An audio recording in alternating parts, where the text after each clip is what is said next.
This podcast discusses cannabis and is intended for audiences 21 and over. Welcome to the very first episode of How to Do the Pot. Hey, I'm April Pride. As cannabis has entered the mainstream, a lot of our associations with it are changing. Even so, there's still so much stigma around cannabis use, especially for women. And the history of prohibiting cannabis has decimated communities, from incarceration to the epidemic of opioids. As a society, we suffer the effects of drug policy, both around illegal drugs and pharmaceuticals. And as individuals, we're in pain. I've been using cannabis since my first year of college, on and off, when it was around, and more regularly since it became legal here in Washington State in 2014. And I know a lot of other women who also consume cannabis. In 2016, I started Vanderpop, a cannabis company run for and by women. Now I'm launching this podcast, How to Do the Pot. We examine the myths around cannabis, share real research, and give women all the tools that you all are going to need to understand where cannabis may fit into your life, into their lives, and where cannabis fits into culture today. We have so many conflicting cultural messages. Cannabis cures everything, from helping women enjoy sex to curing every ailment. Or conversely, it's still a dangerous and only partly legal drug. In talking to women about cannabis, I see a lot of potential if we can embrace harm reduction instead of abstinence. So what is harm reduction? It's rooted in data and truth that humans consume substances. Harm reduction concedes the realities that some people have trouble accepting. So rather than subscribing to just say no, the idea is avoid addiction, avoid accidents, and to be as safe as possible for the people around them, the people that they love. In this series, we're going to openly explore the research that exists to date and give a reality check on how cannabis works and who it might help. I bet you'll be surprised. Some of you may do the pot, some may be curious, and some of you may think that you are just fine. Thank you very much. Wherever you land, we know that 3 letters have been buzzing all around you in the last couple of years. CBD. You thought about trying CBD for your aches and pains? If you feel anxious. CBD oil. Now it comes from the cannabis plant. And CBD is being touted to help treat nausea, anxiety, cancer, arthritis, and even Alzheimer's. According to a Gallup poll, 1 in 7 Americans say they personally use cannabidol, or CBD-based products. One major reason you're seeing these products everywhere, a federal law passed in 2018 legalized the hemp form of cannabis. On this first episode of How to Do the Pot, we get into how one top athlete uses CBD, the role of cannabis in reducing opioid consumption for acute and chronic pain, how hemp is different from cannabis, how CBD is different from THC, the science behind cannabis and pain relief, and finally, on this episode and every episode, we'll leave you with a high five. 5 tips for doing the pot. In California, where the market has exploded ever since adult use cannabis, and yes, we use the word cannabis and rather than marijuana, and we use adult use versus recreational, 2 terms that we'll get into later as these episodes progress, and we'll explain a little bit more. But ever since adult use cannabis became legal, many new brands are focusing more on wellness benefits rather than just getting high. In 2018, cannabis became a wellness industry in large part to the rise of CBD. The public's interest hasn't waned. In September 2019, it was the 4th most searched word related to wellness on Google, behind diet, e-cigarettes, and yoga, respectively. Why are we all so curious about CBD? Maybe it's because so many of us are in pain and have heard about its potential healing properties. In 2018, a report from the Centers for Disease Control found that 22% of women, that's 28 million of us, suffer from chronic pain. Chronic pain is defined by the Cleveland Clinic as constant pain lasting over 6 months. So back to CBD. What is it anyway? It is a cannabinoid. A cannabinoid comes from plants and exactly mimics chemical compounds produced by our own bodies. More on that later. So what can CBD do on its own? It's amazing at reducing inflammation for one thing, which is why athletes are getting really into CBD. Studying their bodies could provide some good data on the benefits of CBD for all of us. My name is Michelle Waterson. I am a mixed martial artist, and I fight for the UFC and am currently ranked 7th in the world. Michelle holds a black belt in American freestyle karate and is also trained in wushu, Muay Thai, Brazilian jiu-jitsu, boxing, and wrestling. So when she trains, she definitely trains hard. When I'm in fight camp, I probably train anywhere between 3 and 5 times a day.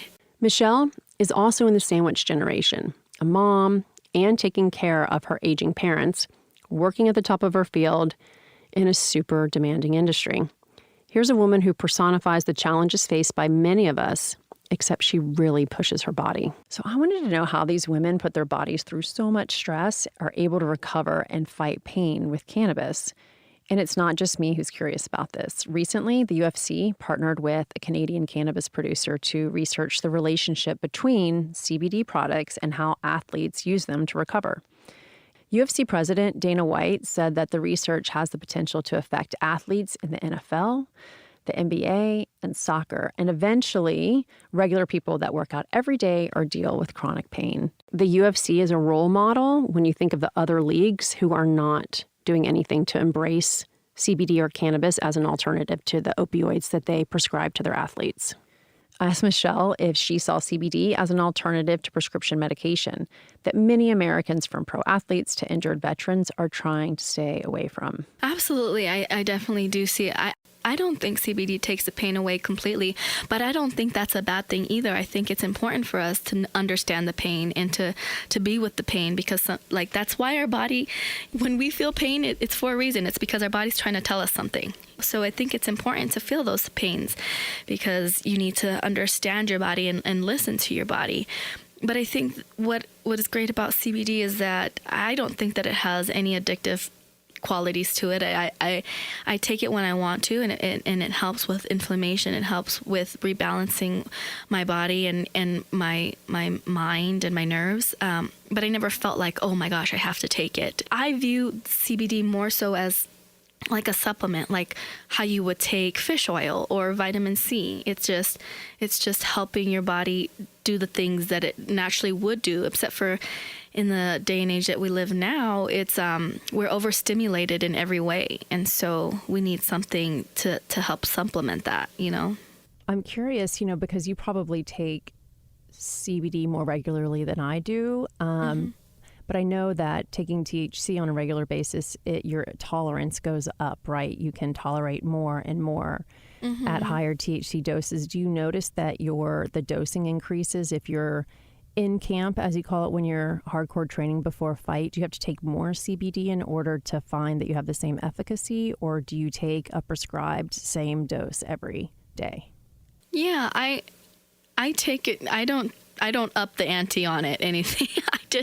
I take what I feel. And honestly, I feel like for me, the CBD, and I think it's different for everybody, because for my husband, he feels more of an effect, at night. And then that's the same with me.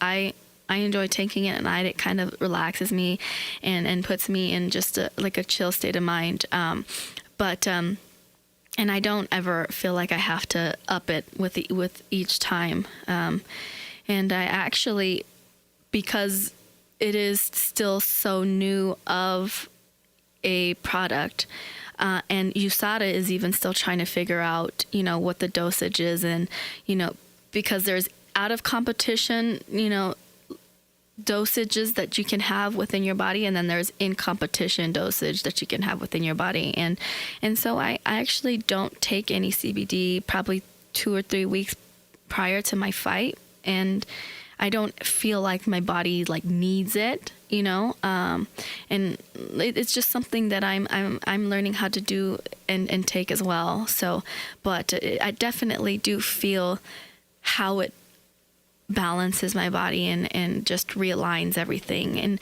I don't think that I've ever had any type of negative consequence with CBD, like when I'm thinking about it. The only thing sometimes I won't take it just because of the mood that it puts me in when I'm going to do like a really hard sparring session, because I want to be more alert. I want to be more aggressive. I want to be more competitive. And I feel like sometimes I'll take it if I want to go in and I want to just be focused and not so aggressive.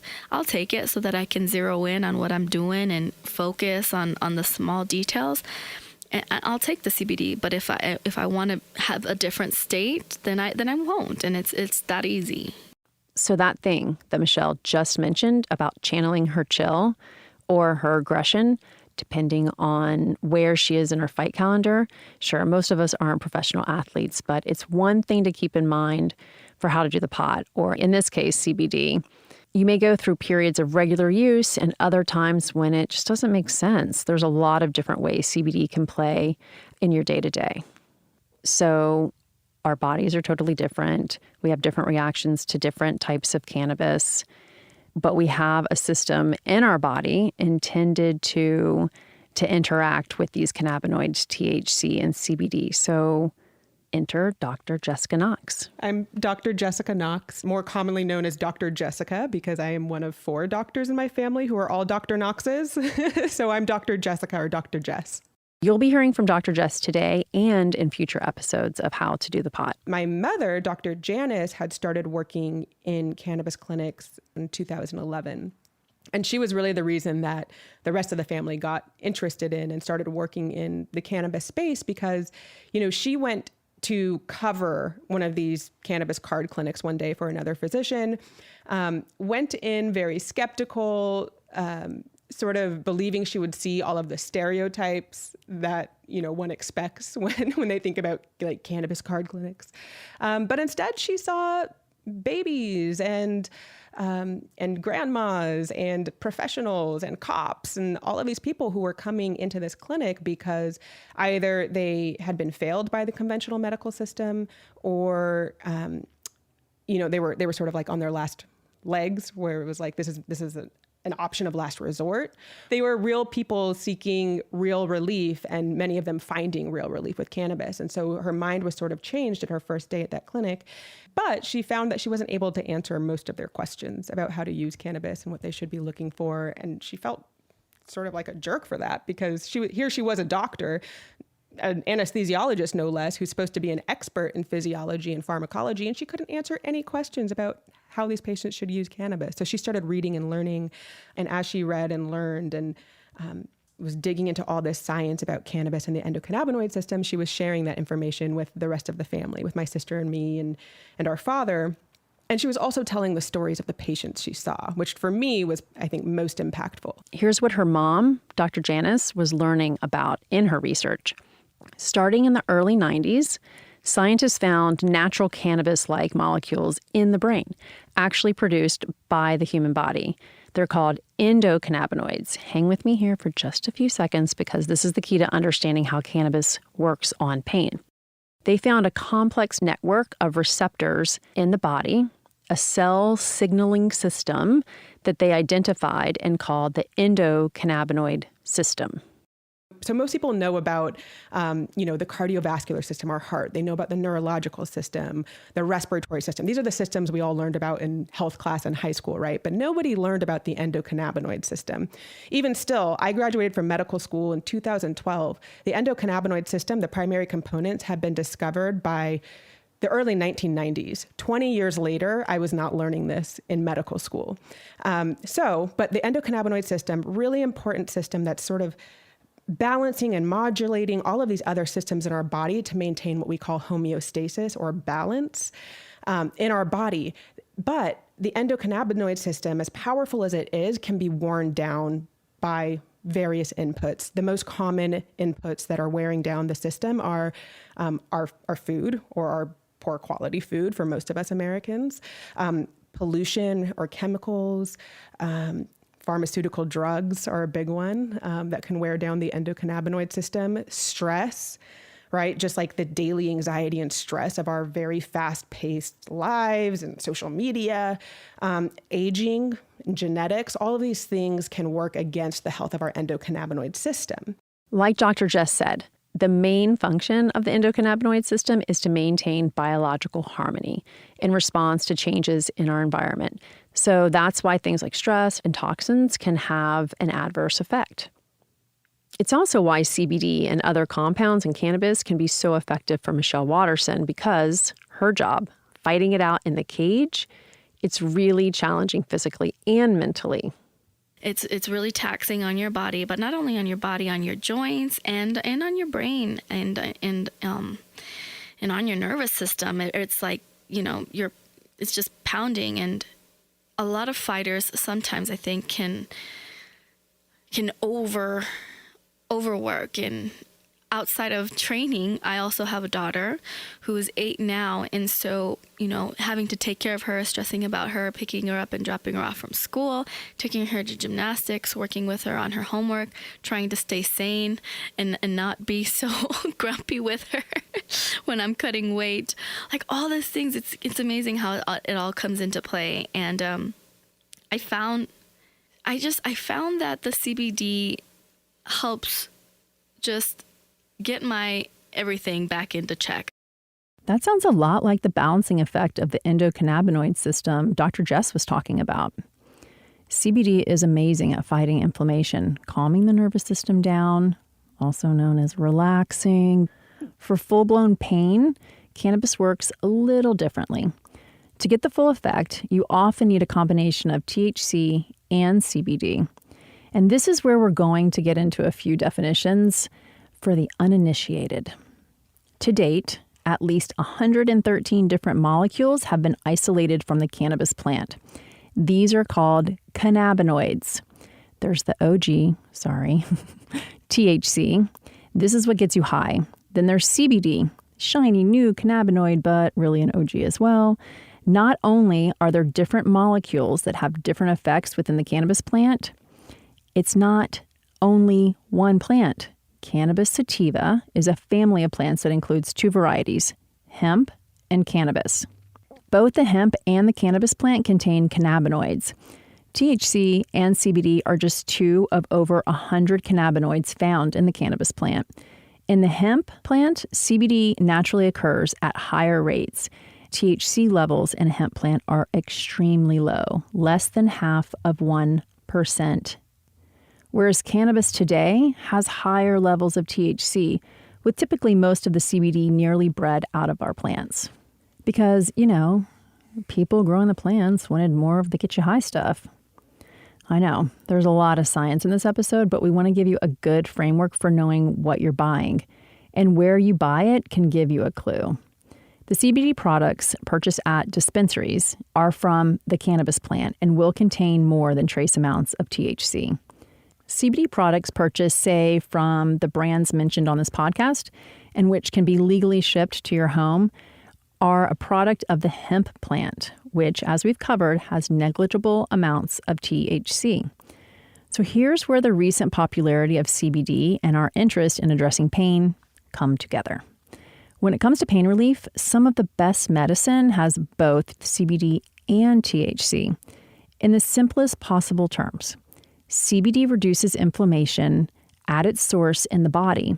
Then THC comes in to tell the brain, it's okay, let's not process that pain signal with the same pulsing intensity. Dr. Jessica Knox says there are many different ways to use cannabis, and different patients may need different methods of consumption and different cannabinoids to treat their symptoms.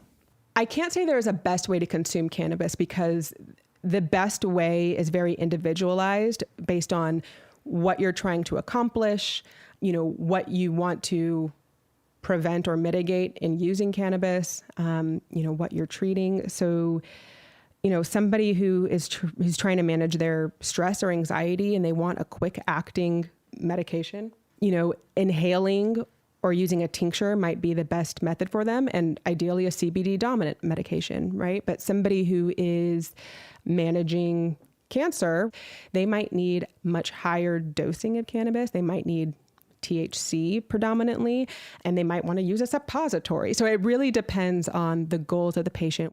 Different patients have different goals, as we'll hear from Michelle Waterson, the UFC fighter. So we were curious, how did Michelle Waterson end up using CBD? What was her introduction to the cannabinoid?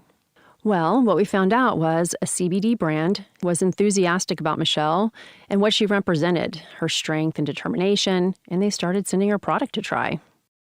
And now this brand sponsors her, and the partnership has introduced cannabis into her life, and it's touched her family in 3 key ways. My father-in-law actually just was in a really, really bad car accident a couple of years ago, and it paralyzed him. And the doctors told him that, he would never be able to walk again, and they put him on all this medication, and we just thought that maybe there would be other alternatives to having to take all these prescription drugs. And so we talked to him about the CBD, and I remember one day, what made me a huge believer is before they even sponsored us, we had all these CBD products and they came to visit us. And so my father-in-law had, when you lose the use of your hands, they start to curl up, and it's just, and it's really tight, and you don't have control of your limbs. And I remember taking the ointment and just rubbing it on his hands, and for the first time in I don't know, gosh, I want to say the first 6 months of his accident, he was able to relax his hand fully open. And I think that's kind of what made me, it was instant. Instantly I could see the change in his physical hand, and that kind of just, for me, opened my eyes and made me appreciative of the product, something that's natural, that's going to help him, So he uses the ointment for his hands and his joints, and he's been able to get a lot more mobility back. And he also takes the serum, and that helps him relax, so that when he does go in for his physical therapy, his nerves aren't firing off and kicking when he doesn't want to, and he's actually able to concentrate on what he's doing and get through the physical therapy a lot better because of the CBD. It calms his nerves and it lets him focus, and he's able to get through those PT days a lot smoother. And so for my mother-in-law, she takes it because I guess we never really thought about the effects it would have on her. The accident would have on her, but it took a toll on their relationship. Their life was turned upside down in a split second, and so she went from being his wife to his wife, and his caretaker and his motivator, and stressing out about the medical bills and stressing out about whether he was going to be okay. And there was a point where she couldn't take it anymore. And we suggested that she take the CBD, and so she takes CBD regularly, and it definitely helps with her anxiety. It helps with her emotions, because it can be overwhelming having to deal with all those problems. This is why we are doing this podcast. If you heard the stories that we hear on the regular, you would wonder why this plant is not legal yet. Why it is not available for as many people as possible to get to a better state of being as quickly as possible. CBD isn't a cure for all or every condition, but either alone or together with THC, it can make a big difference in people's lives. And the more we normalize these transformative wellness practices, the more we can learn about what cannabis can really do. Hey, what's up? Have you been here before? No, this is our first time. If you could just have your ID, I'm gonna need it inside. Great, thank you so much. Are you curious about finding the right type of products, either to fight stress or alleviate more severe pain? Recently, I visited a dispensary first established in West Hollywood. My name is Michelle Mendoza. We are Los Angeles Patients and Caregivers Group, better known as LAPCG.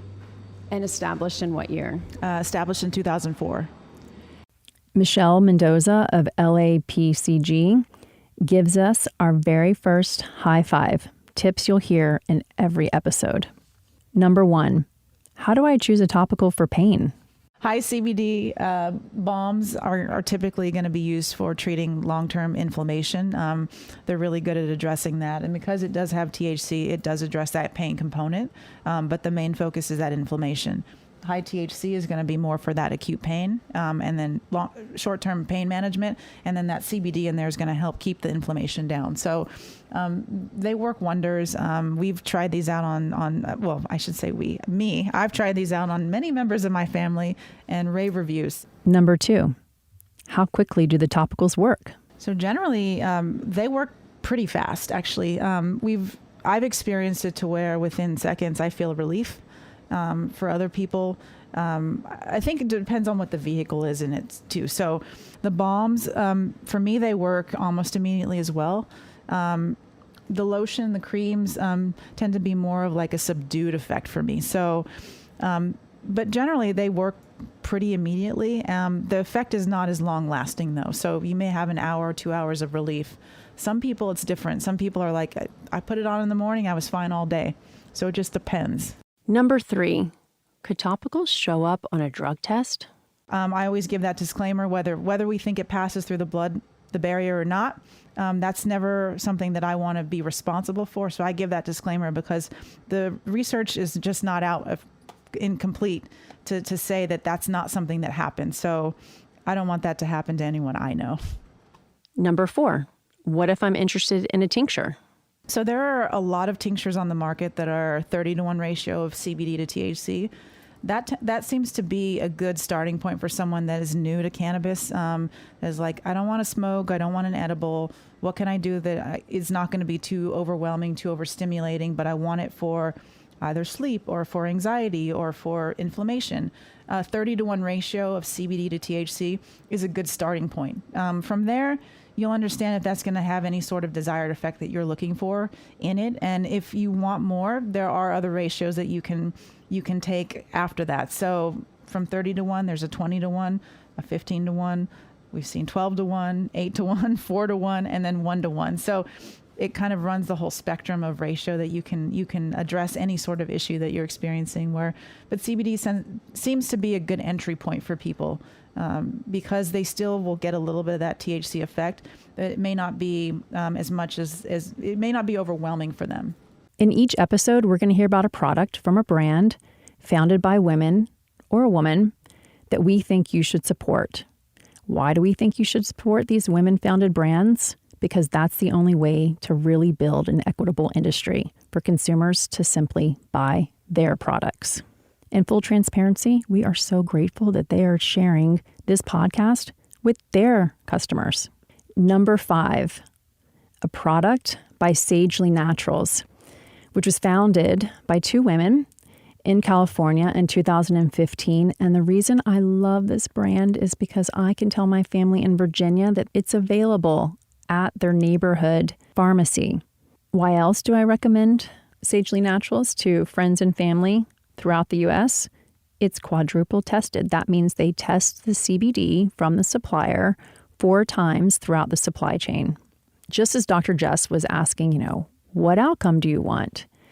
That is what you should be asking yourself when you buy CBD products. So for Sagely Naturals, maybe you should check out their relief and recovery lotion.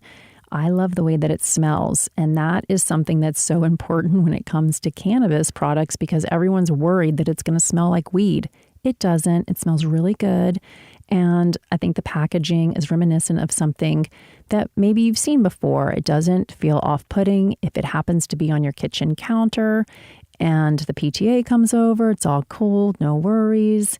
Love this product. It's super accessible in terms of how it's priced. I cannot recommend it enough. I even tell my family to get it. So clearly I like this product.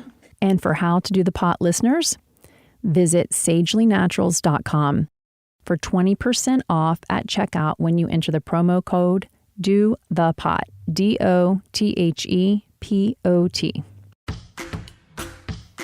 In this episode, we've been looking at managing inflammation and pain with cannabis.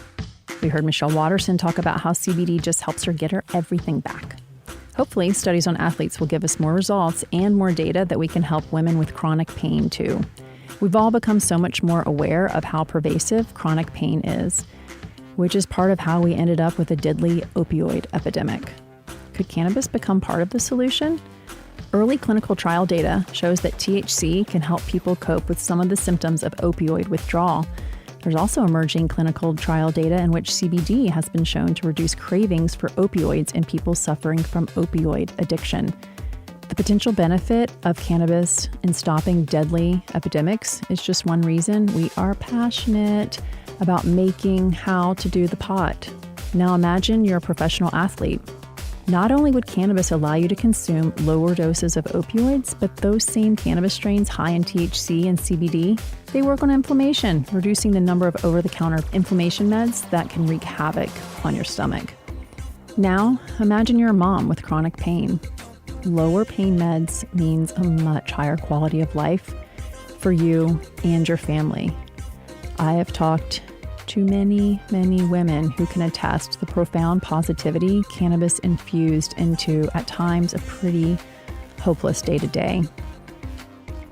In our next episode, we look at how cannabis can help treat a very specific kind of pain, from autoimmune diseases like endometriosis. And we tackle the most controversial subject women ask me about constantly, often in a whisper. Can I use cannabis if I'm pregnant? Thanks everyone for listening today. If you like the episode, please share it with someone. And please rate and review us on Apple Podcasts. It helps more people find the show. Thanks also to my co-founder, Ellen Scanlon, our marketing manager, Ali Mussolino, producer Gina Delvac, and Stephen Hoffman and Benadir at Western Sound. And if you enjoyed today's discussion, find us on Facebook. We started a Facebook group so we could take these conversations off air and allow your peers to answer questions for you, people that have been consuming cannabis in a variety of ways and have best practices that they're looking forward to sharing to those of us who are maybe a little bit new to this. And just to keep everything on the right side of cool, you have to be 21 and live in an adult use legal state in order to join the group. I'm April Pride, and we'll be back soon with more How to Do the Pot.